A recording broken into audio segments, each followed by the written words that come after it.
Abra sua Bíblia no livro de Isaías, no capítulo 55. Livro do profeta Isaías, no capítulo 55.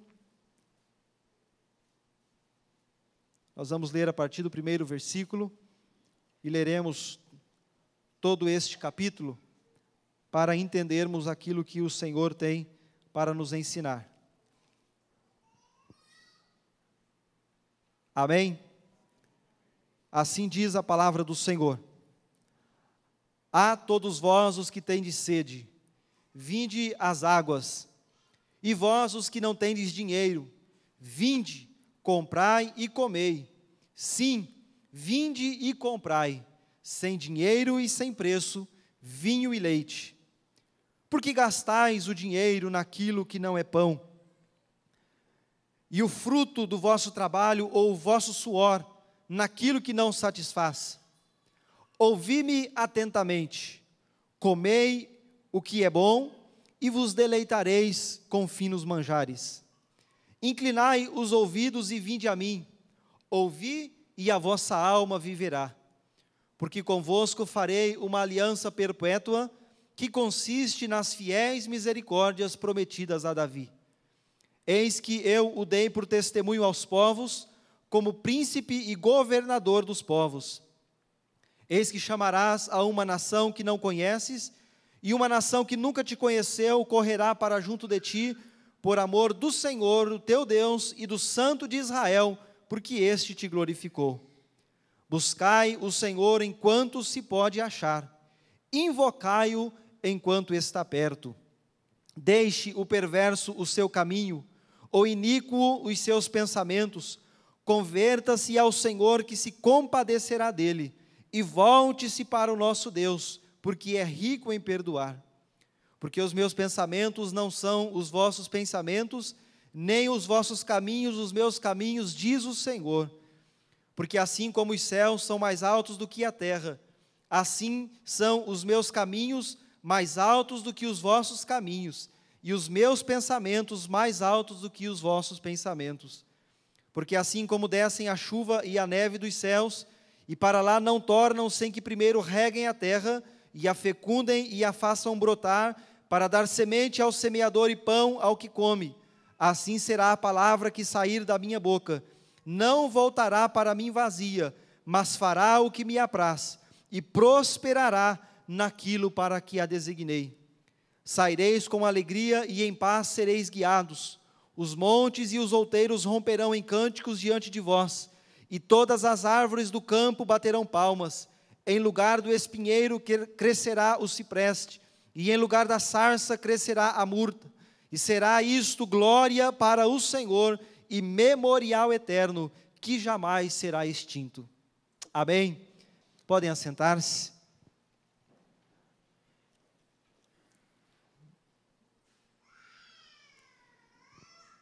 Por que esta palavra é importante? Porque é importante ouvir a palavra de Deus, seja qual for o tema da mensagem. Por que é que o homem precisa de Deus? Afinal de contas, nós nos viramos bem. Afinal de contas, nós temos capacidade para gerir as dificuldades que surgem na nossa vida. Prova esta, que temos capacidade para gerir os problemas, é que o homem tem usado o seu intelecto para construir mecanismos, ferramentas que facilitam em muito a vida humana. Certamente que a nossa geração não conhecem, nas mesmas medidas e moldes, as dificuldades que as gerações passadas viveram. Porque hoje nós temos muitas facilidades, resultante da tecnologia que aí está. Certamente nós, da nossa geração, pouco andamos de a pé, sendo que houve um tempo em que as pessoas faziam longas viagens de a pé. Estava conversando esses dias com um homem na cidade de Autônia, e quando disse a ele que morava em Xambrê, ele disse que lembra da época em que o seu pai saía da cidade de Autônia e ia fazer compras na cidade de Xambrê, de a pé. Demorava um dia, praticamente, para chegar na cidade de Xambrê. Fazia ali a sua compra, e naturalmente que o caminhão não ia entregar em casa. Então ele pegava a compra, colocava sobre os ombros e voltava para a cidade de Autônia, cerca de 50 quilômetros a 60 de distância. Nós não conhecemos isto, porque hoje, em poucos minutos, você faz esse trajeto.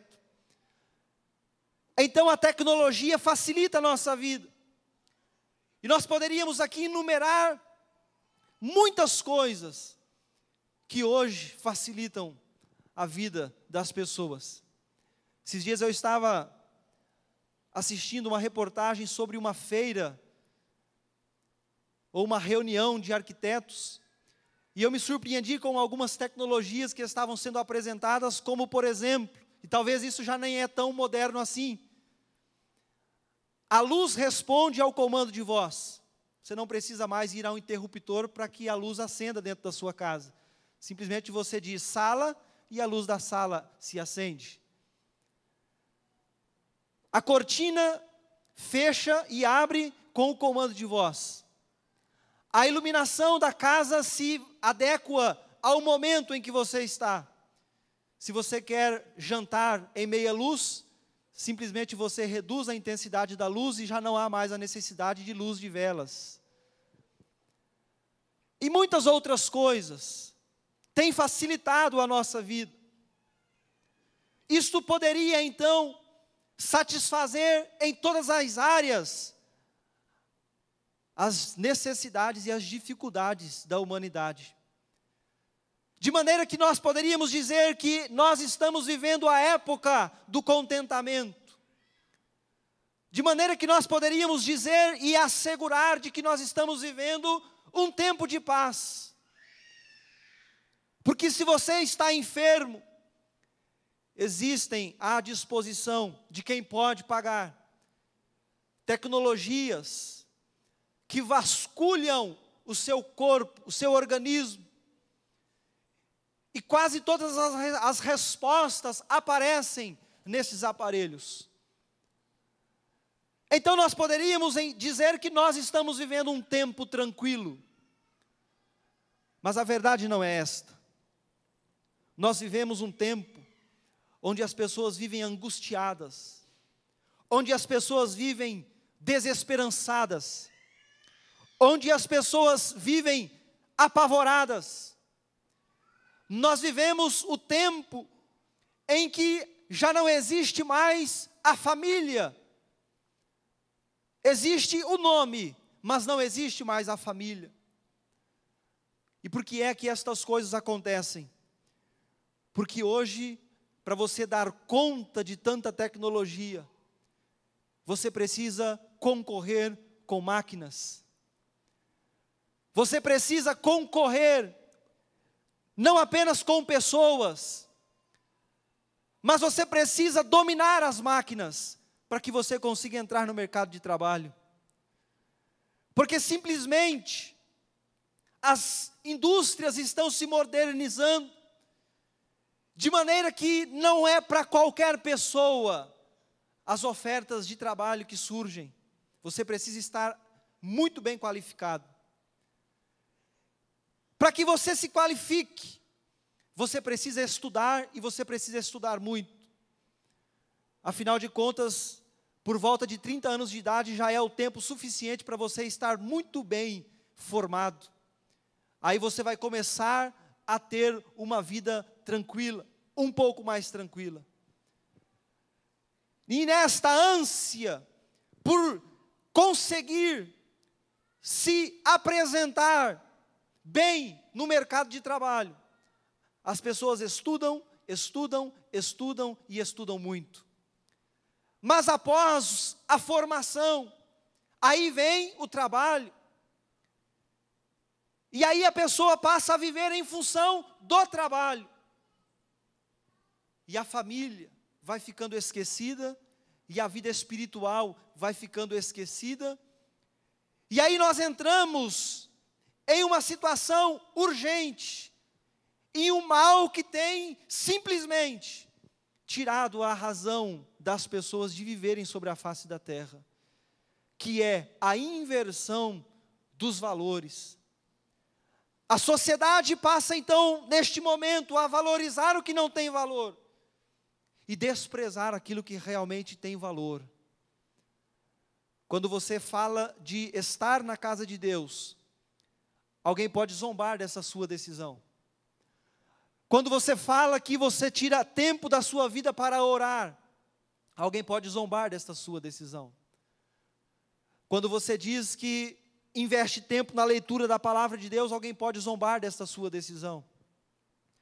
Mas se você diz que você estará então indo para um local onde os prazeres estarão sendo oferecidos, prazeres que satisfazem tão somente a carne, mas que matam o espírito, então alguém vai chegar para você e dizer que você está tomando a decisão correta, porque afinal de contas a vida passa muito rápido, é muito curta, e nós precisamos usufruir da vida, nós precisamos curtir a vida.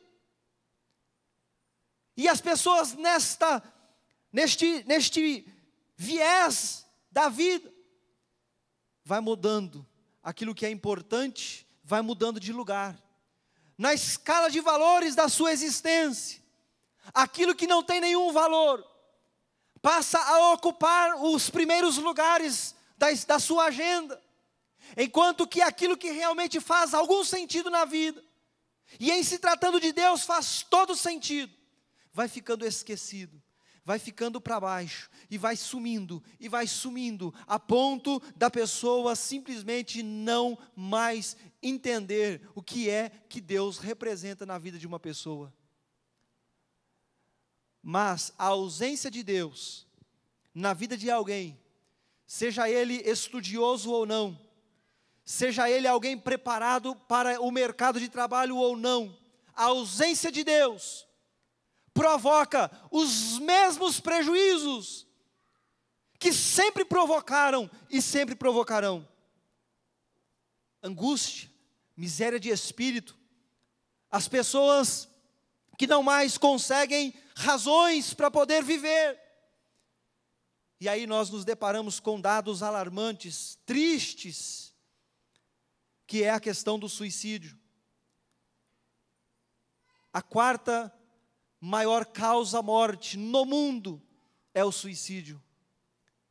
Entre os jovens, faixa etária de 15 a 24 anos, o suicídio já é a terceira causa-morte, atrás apenas de acidentes e homicídios. Os conflitos mais comuns que se desencadeiam, ou que desencadeiam os suicídios entre os jovens, são encontrados na educação, na criação, conduta familiar dos indivíduos, pessimismo ou falta de esperança. Tudo começa na família, tudo começa na base elementar e indispensável da estrutura do homem, que é a família. Porque simplesmente os filhos nascem e crescem sem a presença dos pais em casa, porque os pais estão desesperadamente querendo ganhar a vida, e por isso a criança desde muito cedo vai para uma pré-escola e lá fica. Volta para casa nos braços do pai, exausta, dormindo. O pai não aguenta mais brincar com a criança, e dorme também, e no outro dia pega a criança, leva para a pré-escola, pega de tarde, sempre a mesma coisa. E a criança vai crescendo, e a criança então vai tendo a sua estrutura formada, longe dos pais, não reconhecem a figura do pai e da mãe, embora saiba que eles são seus pais. Filhos desesperados pela presença do pai, filhos que o que eles mais querem é um abraço do pai e da mãe. mas eles simplesmente não conseguem porque os pais estão sempre ausentes, trabalhando e trabalhando muito. O que acontece? A partir dos 13 anos ou até mais cedo, tais filhos começam a ser ensinados pelo mundo de que o álcool é uma opção. Para alimentar esta ausência dos pais, as drogas são uma opção. Você pode lançar mão delas, que aquilo que falta será completado por elas. Jovens com 14, 15, 16, 17 anos de idade, tirando a própria vida, por quê? Sendo que eles teriam ainda no mínimo 60 anos para viver. É que eles chegaram à conclusão, uma conclusão diabólica, de que a vida não vale a pena ser vivida, de que a vida não vale a pena. Somente no Japão, segundo noticiou o site G1, em 2008, foram 32.249 jovens que se suicidaram. Razões: depressão, dores físicas e dívidas. No mundo, suicidam-se diariamente 2.000 pessoas. Só nos Estados Unidos são cerca de quase 100 por dia de pessoas que tiram a própria vida. No Brasil, entre os anos de 1989 a 1998, os suicídios aumentaram 56,9%. Outro dado que mexe conosco: estima-se que entre 10 a 20 milhões de pessoas tentam suicídio todos os anos. 10 a 20 milhões de pessoas tentam o suicídio todos os anos. O que isto revela? Revela que as pessoas estão desesperadas por algo que satisfaça a sua alma, o seu espírito, o seu coração. Mas elas não encontram valores reais, porque a família não existe como família. A família simplesmente existe como um lugar onde dois profissionais se encontram em algum momento do dia, ou não.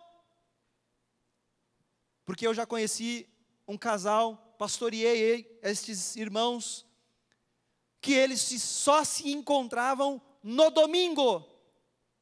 Porque quando o irmão chegava em casa, a irmã já tinha saído para o trabalho, quando ela chegava, o irmão já tinha saído. E eles só se viam no domingo. O filho vivia na creche, na escola, na creche, na escola, na creche, na escola. E graças a Deus que eles possuíam o temor de Deus no coração. Porque quando isto acontece na família, onde Deus não é presente, a tendência é que muito cedo, esta família vá ser destruída, eliminada, desintegrada. Por que é que as pessoas estão valorizando o que não tem valor? Porque elas não conseguem compreender que elas vieram neste mundo trazidas por Deus, para viverem para Deus, para voltarem para Deus. E elas então se iludem com as coisas deste mundo, na tentativa de saciar a alma que está clamando dentro delas. E é por isso que nós, como igreja do Senhor Jesus, temos uma tarefa urgente: proclamar a superioridade da graça de Deus, superior a tudo que este mundo pode oferecer. A graça de Deus superior a todos os prazeres que este mundo pode proporcionar a alguém. Nós precisamos anunciar isso. E este foi o tom do ministério do profeta Isaías, conhecido como o profeta evangélico, dado o seu teor teológico, contido nas suas palavras, contido nos seus escritos, profeta messiânico que viveu por cerca de 700 anos antes de Cristo. O profeta Isaías estava inserido em um contexto de divisão no coração das pessoas. Algumas pessoas queriam servir o Deus vivo de Israel, único. Outro grupo queria ir após outros deuses. E a voz do profeta surge neste meio para dizer que havia tão somente um único Deus sobre a face da terra, capaz de abençoá-los, capaz de dirigi-los, capaz de dar a eles a orientação correta para a vida. A voz do profeta Isaías surge anunciando a esperança da humanidade na pessoa de Cristo. Por isso ele é o profeta messiânico. Ele dizia: vai vir ao mundo alguém que vai trazer sentido para a vida humana. Era a voz de um profeta que clamava no meio de uma geração que não estava muito interessada em ouvir o que Deus tinha a dizer. Por isso o profeta Isaías foi odiado pelo rei Acás, mas viveu amado pelo rei Ezequias. Mas o filho do rei Ezequias, o rei Manassés, por sua vez, tinha ódio pelo profeta, de maneira que a tradição diz que o profeta Isaías morreu cortado pelo meio. Tal era a fúria do rei nas palavras do profeta, ou contra as palavras do profeta, que vinham sempre ensinar o caminho da verdade, o caminho da satisfação verdadeira. Então o rei manda matar o profeta, cortando-o pelo meio.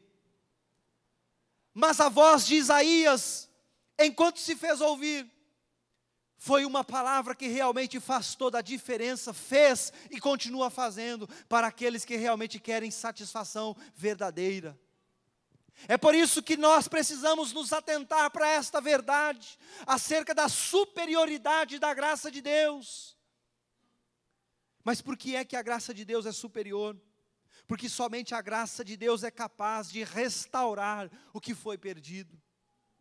Somente a graça de Deus é capaz de passar a fazer parte da vida de alguém cuja vida já não tem mais nenhum sentido, e fazer com que esta vida faça todo sentido sobre a face da terra. Por isso o profeta começa usando uma comparação de um vendedor ambulante que passa pela rua oferecendo o seu produto. E a linguagem é exatamente esta, a de um vendedor que passa pela rua gritando às pessoas o que ele tem a vender. Por isso ele começa dizendo: ah, todos vós que tendes sede, vinde às águas. Vocês que têm fome, vinde. Mas o apelo do profeta é interessante, porque ele diz: vós os que não tendes dinheiro, vinde.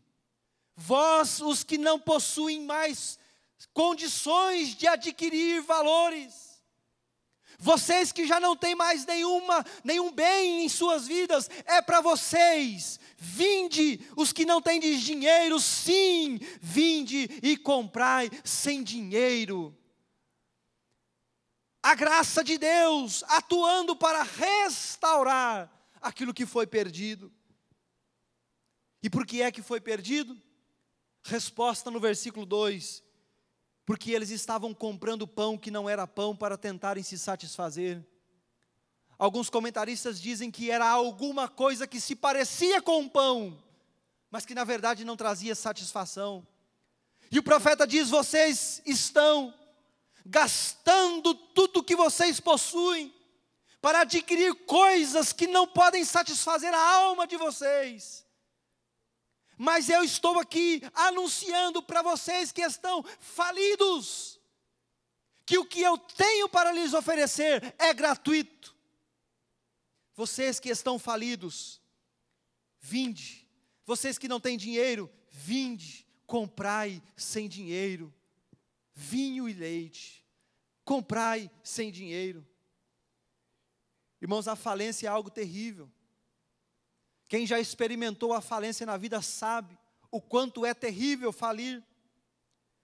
A falência traz consigo inúmeros sentimentos, sentimento de humilhação, sentimento de dor, sentimento de incapacidade, o sentimento do pânico, a vida deixa de fazer sentido, o desespero, a revolta, a pessoa se sente desprotegida.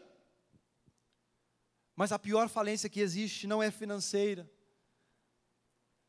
Não existe nada pior na vida de uma pessoa do que ela falir como pai, do que ela falir como mãe. A falência da honra. Não existe nada pior para uma pessoa do que falir como esposo.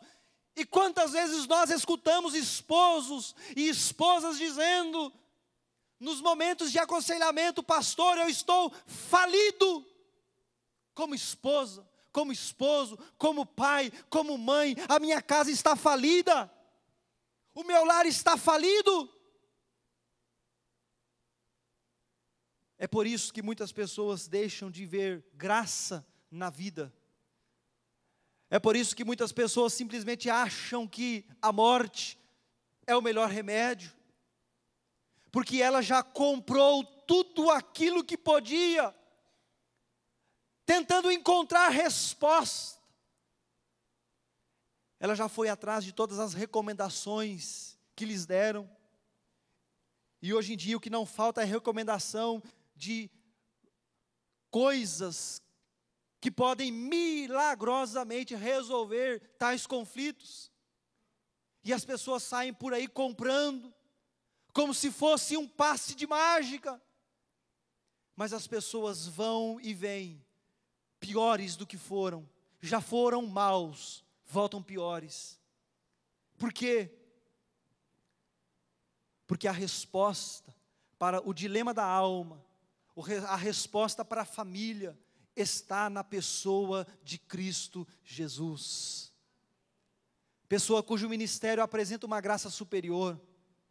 Pessoa cujo ministério apresenta às pessoas os verdadeiros valores da vida. E o que as pessoas precisam compreender é que passar a usufruir da graça de Deus é algo gratuito e que Deus quer que todas as pessoas aprendam e vivam uma vida que vale a pena ser vivida. O que falta na vida das pessoas, nas famílias, é a presença de Jesus Cristo. É aquele que vem para restaurar, é aquele que vem para mudar os quadros que não são favoráveis a uma boa vida. Jesus vem para fazer com que a vida das pessoas passem a ter sentido. Quanto isto vai me custar? Não vai lhe custar nada, porque o preço já foi pago pelo próprio Senhor Jesus Cristo. Quando renunciou o céu de glória, veio a este mundo, nasceu como homem, humilhado, foi desprezado. Mas a Bíblia diz que Jesus foi até o fim, porque Ele tinha a incumbência. Voluntariamente Ele se prestou a isto, de pagar o preço da nossa redenção, de pagar o preço da restauração da nossa vida, de pagar o preço da restauração da nossa família, de pagar o preço da restauração do casamento, a restauração da harmonia do pai com o filho, do filho com a mãe, filho com filho. Jesus Cristo veio pagando na sua própria vida, na sua própria carne, o preço que nós jamais teríamos condições de pagar. Jesus veio, pagou o preço, e hoje Ele diz: vinde todos vós que tendes sede. Sim, pode vir sem dinheiro. Ah, Jesus, mas eu estou numa situação miserável. Ah, Jesus, mas eu estou no fundo do poço. Ah, Jesus, a minha vida está de tal modo destruída que eu não consigo sequer olhar nos olhos das pessoas. Aí Jesus diz: é para vocês mesmos que eu vim. Eu vim para aqueles que estão enfermos. Os sãos não precisam de médico. Quem precisa de médico é quem está realmente enfermo. Quantas vezes, irmãos, as pessoas estão enfermas, doentes na alma, no espírito, sem conhecer o remédio verdadeiro que é Jesus Cristo. Vós os que tendes sede, vinde às águas. Vós os que não tendes dinheiro, vinde e comprai. Quando você ouve essa palavra vinde, o que lhe vem à mente? Mateus capítulo 11, versículos 28 a 30, vinde a mim, todos vós que estáis cansados, sobrecarregados, e eu vos aliviarei. Tomai sobre vós o meu jugo e aprendei de mim, porque sou manso e humilde de coração, e achareis descanso para as vossas almas. Por quê? Porque o meu jugo é suave e o meu fardo é leve. Jesus Cristo diz: vinde a mim vocês que estão numa pior. Jesus, mas a minha vida está mesmo destruída. Jesus diz: vinde a mim, é para você mesmo. Jesus, eu não consigo mais carregar o fardo da minha vida. Jesus diz: pode vir que nós trocamos, eu carrego para você. Jesus, a minha família é a pior família do mundo. Jesus disse: vem porque eu transformo no melhor lugar da terra para se morar, a sua casa. Nós precisamos entender isso. A graça de Deus transforma. A graça de Deus nos dá de novo o que foi nos tirado, que nos foi roubado. A graça de Deus restaura o vigor da vida. A graça de Deus te dá razão para cantar, te dá razão para louvar, te dá razão para salmodiar. A graça de Deus te dá razões para você entrar dentro da sua casa e dizer: a minha casa é o céu. Pastor Rousseau Shedd disse algo interessante, que o menino veio da fazenda e foi levado pelo seu pai a um prédio onde o menino conheceu o elevador. Tudo aquilo era novidade para aquele menino. E ele ficou olhando o que acontecia no elevador e de repente entrou uma senhora já de idade, experimentada na vida, sofrida, trazia no corpo as marcas deste sofrimento. E então aquela senhora entra no elevador, e o elevador se vai, passa um tempo, o menino fica na expectativa, o elevador volta, e de repente abre-se a porta do elevador e sai uma moça bela e jovem. Aí o menino grita para o pai: pai, põe a mãe lá dentro, coloca a mãe dentro dessa máquina. A graça de Deus faz isso conosco. A graça de Deus nos vivifica, nos renova. É claro que na interpretação do menino, aquela máquina era capaz de devolver a juventude às pessoas. Mas se na vida isto é impossível, resgatar o passado, com a graça de Deus, o nosso presente pode ser um presente de glória, pode ser um momento de bênção. O presente da nossa vida fará sentido se nós entendermos que Jesus é capaz de fazer isso por nós. Jesus é capaz de fazer isso por nós. Pensando nesta ideia do elevador, quantas vezes Jesus para na porta da nossa casa como um elevador, e a porta se abre e nós simplesmente não entramos. E então passa aquele primeiro momento, o elevador vai e volta e a porta se abre, é mais uma oportunidade e nós não entramos. E aí eu te pergunto, quantas vezes você vai ficar vendo a porta do elevador se abrir na sua frente e não vai entrar? Porque no momento em que você entrar, você terá a sua vida trabalhada por Deus, renovada por Deus, a tua vida fará sentido. A graça de Deus devolve o sentido à vida das pessoas. A graça de Deus pode devolver a vida a uma pessoa. Jesus Cristo ia no caminho, e de repente diz a Bíblia que vinha ao seu encontro pessoas trazendo um jovem morto. A sua mãe desesperada, viúva, perde o seu filho. E então a Bíblia diz que Jesus manda parar aquela procissão. E Jesus se aproxima do esquife, do caixão, e Jesus toca o menino. E a Bíblia diz que o menino imediatamente volta à vida e Jesus o entrega à mãe, vivo. A graça de Deus é capaz de fazer isso. A graça de Deus é capaz de devolver a vista ao cego. Diz a Bíblia que Jesus estava entrando em Jericó quando um cego estava à beira do caminho, clamando: Jesus, filho de Davi, tem misericórdia de mim. E Jesus então manda que aquele homem se aproxime, e quando Jesus pergunta ao homem: o que queres que eu te faça? O que você quer de mim? Bartimeu, disse Jesus: eu quero tornar a ver. Eu já vi, eu não nasci cego, eu já conheço a beleza deste mundo, mas hoje eu estou preso nesta minha cegueira. Eu quero tornar a ver. Jesus Cristo imediatamente realiza o milagre e devolve àquele homem o direito de enxergar, o privilégio de ver. Só a graça de Deus é capaz de fazer isso a alguém. Por que é que ela faz? Porque ela é superior. Nada se compara à graça de Deus.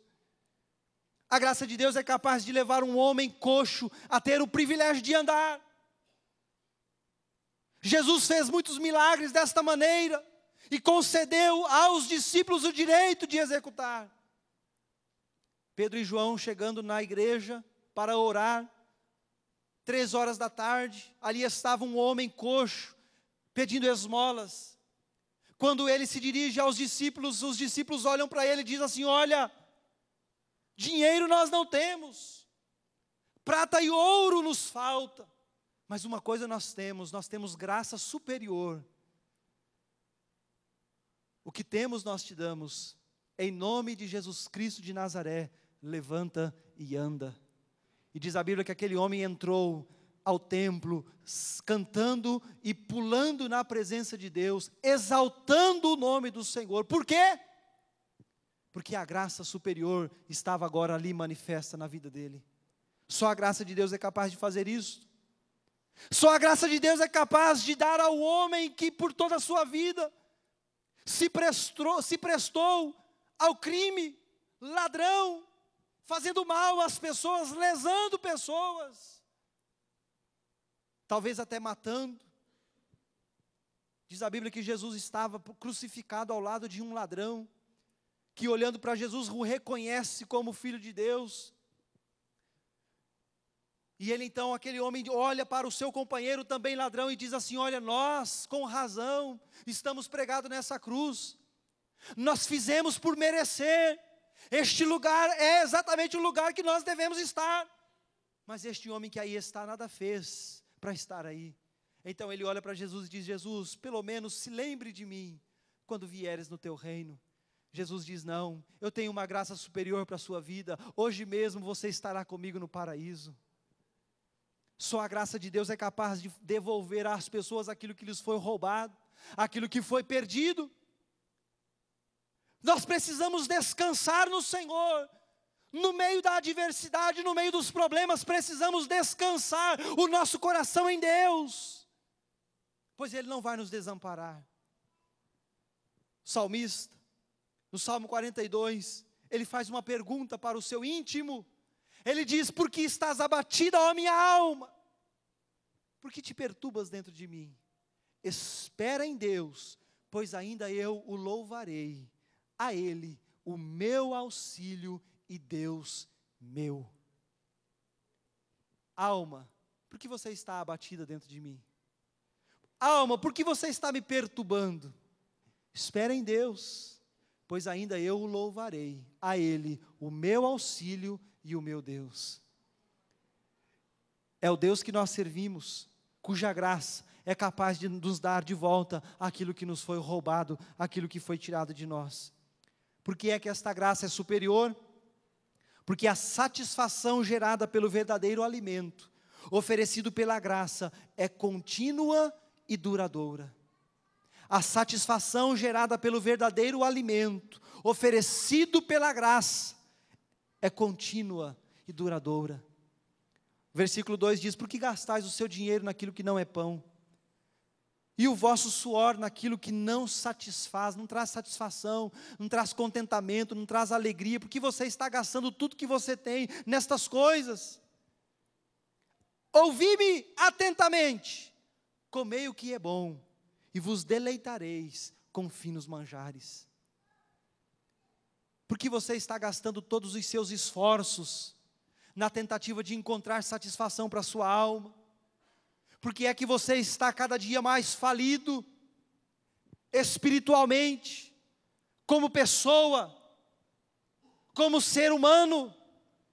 Porque é que você está se sentindo um trapo? Porque é que você está se sentindo o lixo da humanidade? porque você está gastando o seu dinheiro naquilo que não é pão. E nós precisamos nos lembrar que aqui a linguagem é metafórica, não é literal. Ele está dizendo, por que é que você gasta os seus valores naquilo que não vai trazer a você satisfação real, plena? Ele diz, ouvi-me atentamente, eu tenho algo a dizer a vocês. Comei o que é bom, e vos deleitareis com finos manjares. Irmãos, nós precisamos entender que o que Deus quer fazer nas nossas vidas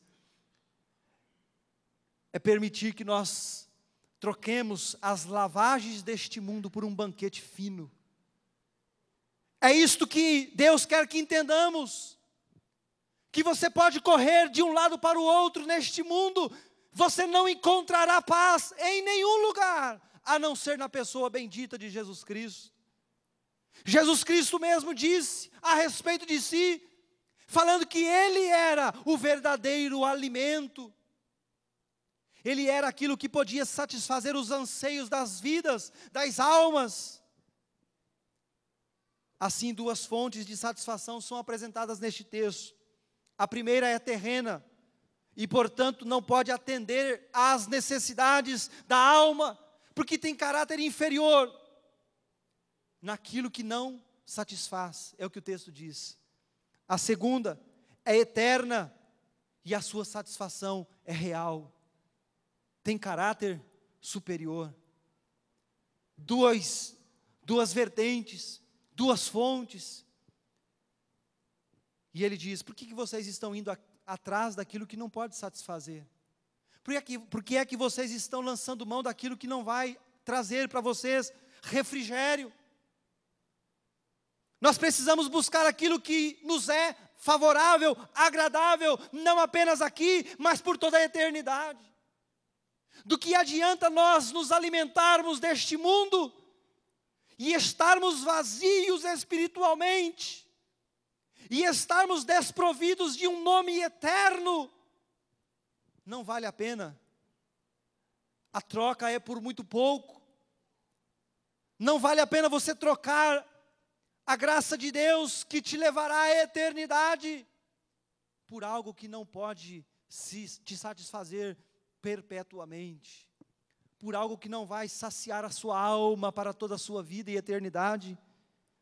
É por isso, irmãos, que Jesus diz no capítulo 6 de João, e esse texto é simplesmente maravilhoso. Jesus diz: quem comer a minha carne e beber o meu sangue, permanece em mim e eu nele. Aliás, versículo 55, ele diz, pois a minha carne é verdadeira comida e o meu sangue é verdadeira bebida. Quem comer a minha carne e beber o meu sangue permanece em mim e eu nele.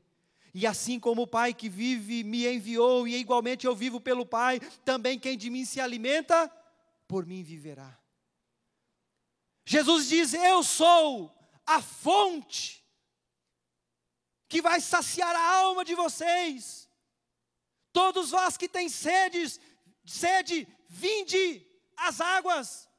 Quais águas, Jesus? Quais águas o profeta estava falando? Da pessoa de Jesus Cristo, a fonte, a verdadeira água. Jesus se apresentou à mulher no poço de Jacó, dizendo, se você beber da água que eu tenho para te oferecer, você nunca mais terá sede. Você nunca mais terá sede, porque esta água que eu tenho para te oferecer é água viva, eterna. Por isso Jesus diz, quem beber, quem se alimentar de mim, vive eternamente, não apenas agora.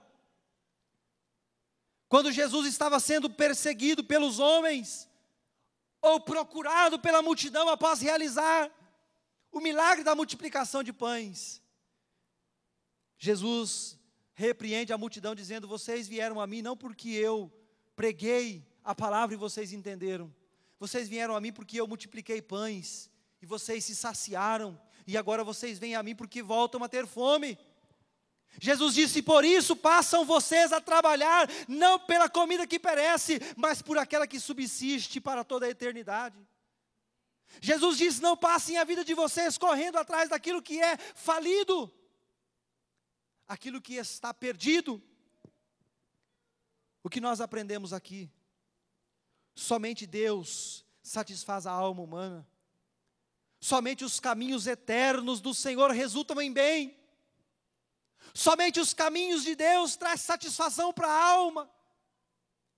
Pois os caminhos do coração do homem, segundo a palavra de Deus, é corrupto. Os caminhos do coração do homem, segundo a palavra de Deus, não traz vida. E a pergunta que eu te faço é: por quais caminhos você tem andado? Caminhos de vida ou caminhos de morte? Quais caminhos você tem escolhido para você? Porque uma coisa é certa e nós precisamos atentar para isso. Existe uma diferença muito grande, uma distância muito grande entre os caminhos de Deus e os nossos caminhos. É por isso que quando você lê o versículo 8 desse capítulo que lemos, o profeta diz, em nome de Deus: porque os meus pensamentos não são os vossos pensamentos, nem os vossos caminhos, os meus caminhos. Os caminhos que vocês têm escolhido para a vida de vocês, sem a minha direção, sem a minha orientação, estão muito longe dos meus caminhos, daquilo que eu tenho estabelecido para a vida de vocês. Por que é que as famílias estão falidas? Porque os caminhos que elas têm escolhido para as suas vidas não são caminhos de Deus. Verdade é que nós podemos trabalhar e devemos. Verdade é que nós podemos estudar e devemos. Verdade é que o casal precisa ter sustento. Mas o que nós não podemos nos esquecer é que Deus precisa ter primazia nas nossas vidas, e especialmente dentro da nossa família. Do que adianta nós ganharmos o mundo inteiro, se viermos a perder a nossa alma? Eu quero falar com os pais. Pai, do que adianta você dar ao seu filho uma boa vida? Do que adianta você dar ao seu filho todos os confortos? Do que adianta você dar ao seu filho, por meio do seu dinheiro, tudo aquilo que o coração do seu filho deseja, se depois você ver o seu filho sendo ceifado pelo diabo? Do que adianta você correr tanto, se você perde a alma dos seus filhos? É por isso que nós precisamos pensar nesta graça superior de Deus, porque de repente nós estamos correndo em vão, de repente nós estamos correndo atrás do vento, como diz Salomão. De repente nós estamos entrando neste caminho de vaidades e vaidades, e Salomão diz: vaidade de vaidade, tudo é vaidade, é correr atrás do vento. Provérbios 14:12 diz que há caminhos que para o homem parece direito, mas o seu fim são caminhos de morte. Quais caminhos você tem escolhido para a sua vida? Pai, mãe, quais caminhos você tem apresentado aos seus filhos? É por isso que o salmista diz no Salmo 1: bem-aventurado o homem que não anda no conselho dos ímpios, não se detém no caminho dos pecadores, não se assenta na roda dos escarnecedores. Antes o seu prazer está na lei do Senhor, e na sua lei medita de dia e de noite. Pois ele será como árvore plantada junto às correntes das águas, cujas folhas não murcham, cujos frutos aparecem em tempo propício, oportuno. E tudo que ele faz é bem sucedido. Não são assim os ímpios são como a palha que o vento dispersa. Por isso os perversos não prevalecerão no juízo, nem os pecadores da congregação dos justos. Por quê? Porque o Senhor conhece o caminho dos justos, mas o caminho do ímpio perecerá. Irmãos, isso é muito sério. O caminho que nós escolhemos para a nossa vida fará toda a diferença na eternidade. Na eternidade. Por isso o salmista começa dizendo que são bem-aventuradas as pessoas que escolhem caminhos de vida, porque a sua vida será prolongada eternamente. Provérbios 14:27 diz que o temor do Senhor é fonte de vida para evitar os laços da morte. O temor do Senhor é fonte de vida para evitar os laços da morte. caminhos, pensamentos, o que tem enchido o nosso coração, quais são as mentes que têm orientado a sua vida, quais são os autores que você realmente lê e acha que vale a pena ler, quem são as pessoas que têm influenciado o seu viver.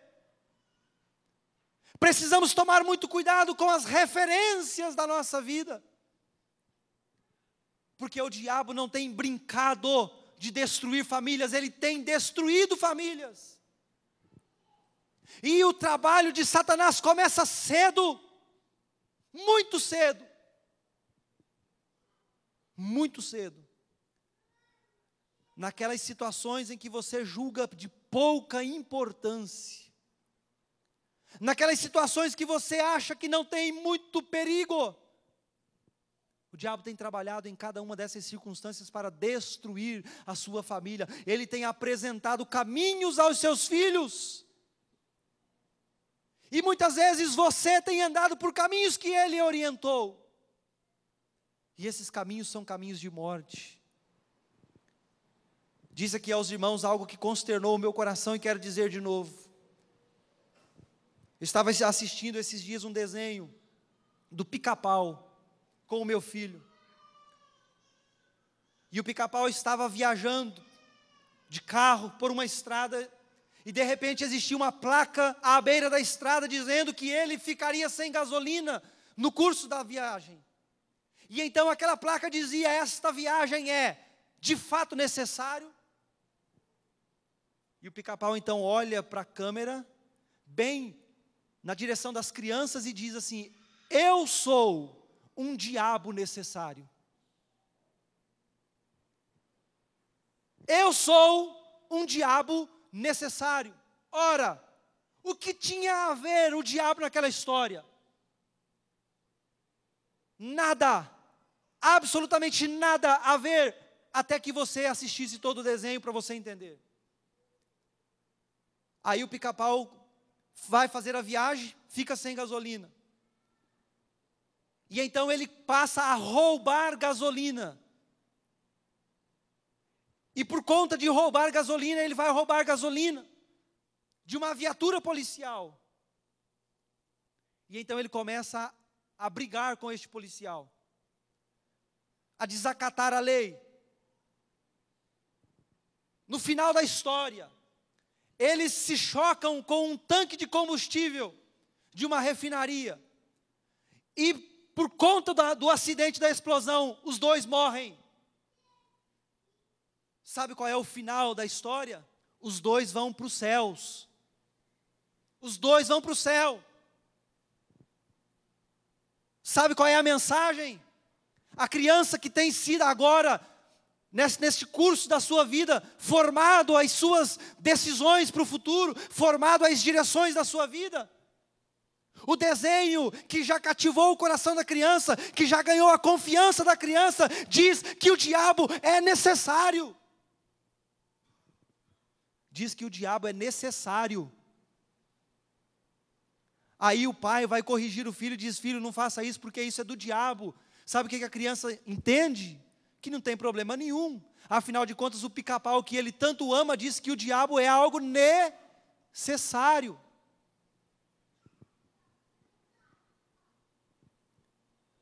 Aí o Pica-Pau vai roubar.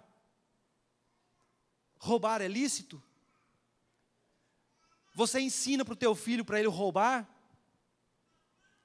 Um pai ensina para o filho roubar? Eu não ensino para os meus.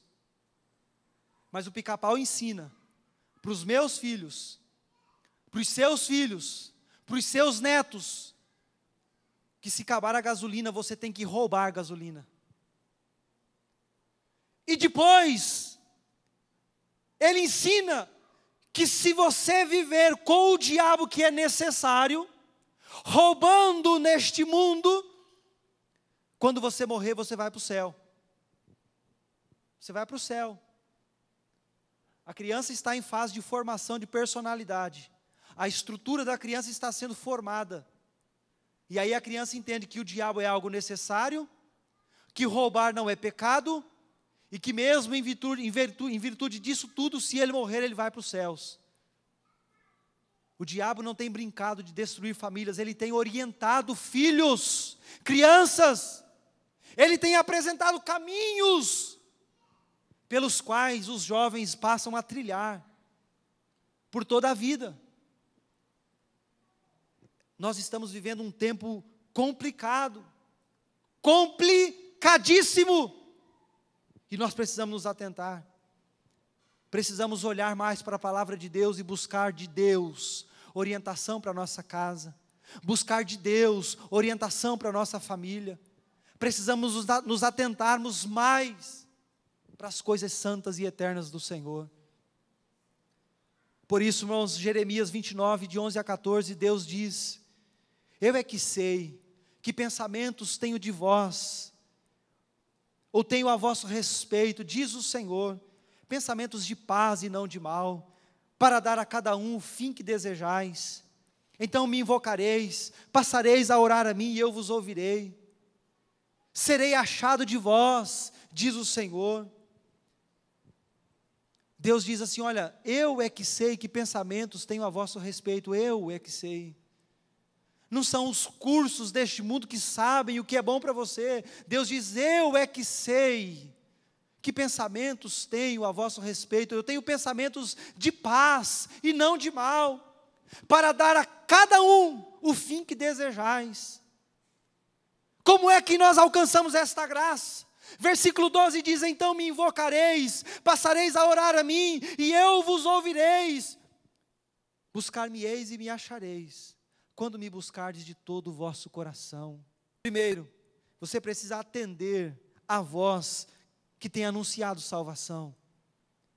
O texto diz no versículo 3: inclinai os ouvidos e vinde a mim, ouvi e a vossa alma viverá. Você precisa dar ouvidos à voz de Deus. Hoje, o Espírito Santo tem falado ao seu coração. Hoje a voz de Deus está soando. E Deus diz: inclinem os seus ouvidos e ouçam, e a sua alma viverá. Mas também você precisa, em segundo lugar, responder positivamente a essa voz, enquanto é tempo.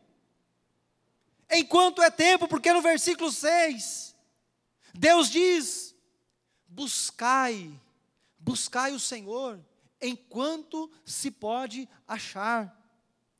Invocai-o, enquanto Ele está perto. Buscai ao Senhor enquanto se pode achar, invocai-o enquanto Ele está perto. O que isto nos ensina? Haverá um tempo em que as pessoas desejarão Deus, mas não mais terão. O tempo das oportunidades terá se findado. É tempo de você buscar a Deus. De repente a sua família está despedaçada, a sua vida está sem sentido nenhum, mas existe esperança. Então é tempo de se buscar a Deus, enquanto você pode encontrá-lo.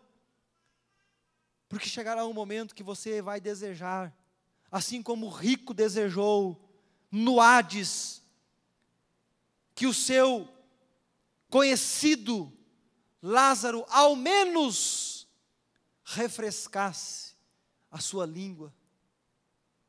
Mas aí já foi. O tempo das oportunidades já se findaram. O tempo que se chama hoje, este é o melhor tempo para se buscar a Deus, agora, neste exato momento.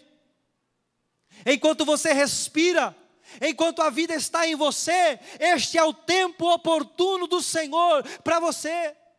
Por isso, que Hebreus capítulo 4, versículo 7 diz: se hoje ouvirdes a voz do Senhor, não endureçais os vossos corações, porque este é o momento, este é o tempo oportuno para a salvação. Se até hoje você tem vivido uma vida que não vale a pena ser vivida, falta Jesus, falta a superioridade da graça abundando na sua vida, o que eu devo fazer, o que você precisa fazer? Buscai o Senhor enquanto se pode achar, invocai-o enquanto Ele está perto. Que neste momento, enquanto a voz do Espírito sussurra aos seus ouvidos, que você possa abrir o seu coração, tomar a decisão de receber em sua vida esta graça, porque ela é gratuita. Se você não tem mais nada de valor na sua vida, se você hoje não pode oferecer nada por esta graça, então é para você mesmo que ela está sendo pregada e anunciada. Vinde, você que tem sede, sem dinheiro, não lhe custa nada, sem preço nenhum, a graça de Deus está sendo oferecida a você. Reflita nestas coisas, pense com cuidado, porque não vale a pena andar pelos caminhos deste mundo, porque são caminhos de morte. Não vale a pena andar pelos cursos desta terra, porque estas coisas são falidas e falíveis. Nós precisamos nos atentar para as coisas eternas de Deus, do Pai, para cada um de nós. O meu desejo é que estas palavras te incomodem, de maneira que você tome sábias decisões, entregando todo o seu viver à pessoa bendita de Jesus Cristo. Porque alimentado você já foi, saciado você já foi, agora tome a sábia decisão de colocar Jesus Cristo para viver junto com você, dentro da sua casa, e a sua vida será diferente para a glória de Deus. Que Deus o abençoe em nome de Jesus.